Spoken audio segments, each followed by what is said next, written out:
Greg, you're in Queenstown, you're on holiday. We appreciate very much giving us your time because I know that you're a very busy man in between skydiving and the kite flying and whitewater rafting and jumping off this and skiing off that. And I mean, has there been a day where the old man's allowed to put his bloody feet up and just do nothing?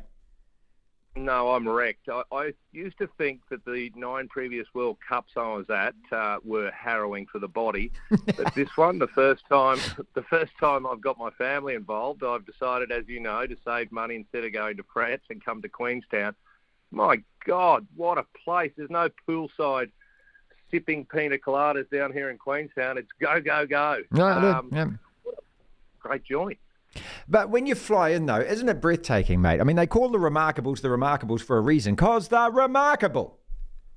Are they? What? And bloody hell, what have we done? Skiing, snowboarding, luging, zip lining. We took Mrs. Marto, who's never ridden a bike since she was 8, on a 40-kilometre ride from Arrowtown. She finished in tears, and I had her walk her bike in for the last 6 kilometres. And then, of course, each night my adult children and I have been drinking, so it's been wonderful. Now, hang on a second. When you say bike riding, it's on an electric bike, you ponce, isn't it? You're not pushing pedals. No. Oh, well, I'm a mountain biker, so I was on the real thing, but she was on an electric bike and still couldn't complete the task. It's been great. I'm so happy I didn't go to France. Well, having said that, though, after the first weekend of the Rugby World Cup, you're happy and we are not. How the hell did that happen? Well, because we had a bloody easy game against Georgia and you played one of the world's best teams and you failed to get out of second gear. Well, at least you got this weekend, not Namibia. Yeah, it is Namibia. It's Namibia, mate. Yeah, we've made 10 changes. I mean, how's that for cohesion and getting the A-team out on deck? We've made 10 changes. And this is the best bit, right? Adi Savir, when asked at the press conference what he wants, he says, I want the guys to go out, have fun and express themselves. I tell you what, Greg, no. I die when players say that. It's not an Instagram account. It's a friggin' test match, mate. It's so true, mate. What you want is to grind Namibia into the dirt by 132 points. Thank you. That's what happens at the World Cup. Yeah. Yeah. Well, it's going to be a funny weekend because then South Africa got an easy one, Ireland got an easy one. I think we're one of the only top teams, I'm going to describe us as, that have a hard task against Fiji, who are robbed against Wales. Oh, poor Fijians. Don't reckon the whole thing, officiating-wise, I don't know if this is a big call, but seems to be slanted towards the Six Nations to make sure they all get through. It's wrong in so many ways. Those poor Fijians, they were robbed. Well, look, it's just the inconsistencies of the refereeing. So Tom Curry gets a ban. It could have been 6. He gets 2 weeks. Jesse Creel gets nothing for what looks like the same tackle offence.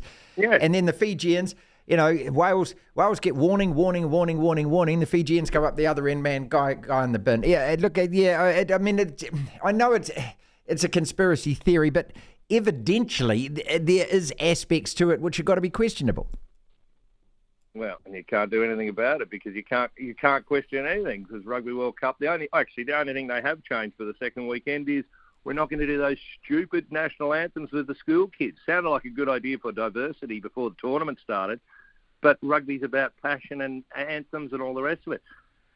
They've got a few things wrong, but the French said they'll fix it up for week 2. I've been talking to a couple of mates over there, mate. This is great. So they say that one of them was telling us yesterday. So he goes to the media centre to get his accreditation. It's shut, and there's just an A4 on the door saying, "Oh, we aren't opening yet."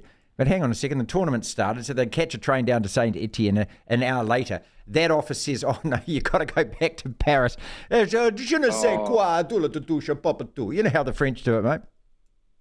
Yes, they don't care about anyone else. Yeah, And, of course, if you don't speak any of the lingo, of course, that never helps either as well. Let's go back to you and Fiji. This is a hell of a game. If you win this game, it pretty much puts one foot in that quarterfinal, doesn't it? Yeah, well, as everyone knows, we've got the easiest pool. So all we've got to do is win this. But as long as we don't open up, do you realise we've got 8 Fijian-born youngsters in the Australian team? So hopefully we don't. Always the problem when you play Fiji is you get caught up in their speed of the game, their rhythm. So hopefully we don't get too far ahead of ourselves. We were good in the first half the other day. I think we may have found a fullback, and our worry last week was goal kicker. I think we might have one. Are you concerned at all that Eddie Jones turns up to press conferences with a shirt unbuttoned to his navel and, a collar that would make, I suppose anything from car wash in the 70s be very proud and looking like he's asking you out on a date? Well, he's grossly overconfident after our big win against Georgia, and that's Eddie. He's a bizarre individual. Mate, we've got it easy, as you know, but we may end up playing Argentina now in the quarterfinals if we get through the pool, which scares me more because Checker and Eddie, best mates, but all rivals. That will be an interesting... Well, that's where we're headed towards, as long as we can beat Fiji. I think that's harder. I think it'd be harder for us to beat Argentina in the quarters than it would at England. Yeah, I actually thought England were really impressive down to 14 and playing such pragmatic rugby like that. Just bloody win, just get more points. Wales versus Knights, and it's Wales under the stars at Eden Park. So because they're not playing at Eden Park, they're playing it at Mount Smart. Eden Park's putting up a big screen. Bring your own blanket and sit and watch it there if you want to watch it.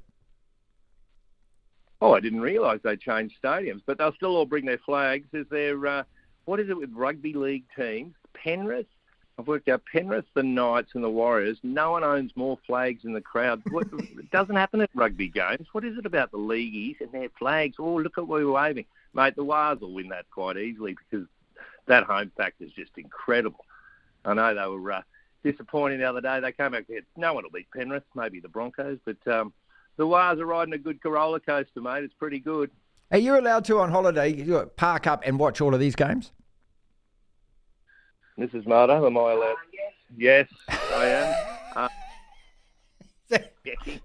Tick of approval. But the good thing is, on Monday morning after that last, who played the last game, whoever it was, Wales. That's rugby. Let's have a rest. And I went, really? We don't have to have the TV on all the time? I said, no, hold on, the TV's only on until 7 in the morning or 8 in the morning, and then we can go and do our activity. So, yeah, it's not a problem, mate. This is the good thing with middle of the night World Cup. I can do whatever I like. Oh, she's loving New Zealand. Mrs. Marto wants to tell you she's loving New Zealand. She's loving New Zealand. Absolutely. Well, this is what we want to hear. I mean, we need tourism, mate. We need people to come back and start spending money. Is Queenstown cheap? Oh, no, not at all, but it's the best fun ever. Fantastic. There you go. Okay. Yeah. Well, Greg, I presume... I'll tell you what, you've got children. What I have seen is when the bill is set to be paid, a lot of scuttling for the exits by everybody. Oh, mate, I tell you what, I've never, honestly, you can just time it. As soon as the bill comes out, everyone needs to go to the toilet except you. Toilet, and they're outside. I'll get the taxi. Oh, what? Oh, hold on. Final question for you, mate. Do you expect to win the one-day Cricket World Cup? Because we go to the Rugby World Cup and we just think, we're the All Blacks, we've got dick out, we're going to win this. Do you go to the Cricket World Cup thinking the same? Exactly the same. Our cricket team is the All Blacks. They go around the world thinking their poo doesn't smell and everything will just happen. Yeah, of course we do. It's a total surprise, and then we'll need an inquiry when it doesn't happen. Finally, then, indoor skydiving. I mean, I thought the whole point about skydiving is that you've got sky above you and that you dive down. So you don't actually, you've got some kind of big air blaster up underneath you or something, isn't it? Yeah. Well, it's his birthday and we can't jump out of a plane, apparently, because it's too cloudy and rainy. So we've gone indoor. It's a hell of a lot cheaper too, mate. Yes, I've got a balanced athlete. He's a snowboarder. He's a skateboarder, he's a surfer, so we've figured on his birthday we better do something crazy for him. Frisbee golf we've got later as well. Big day planned.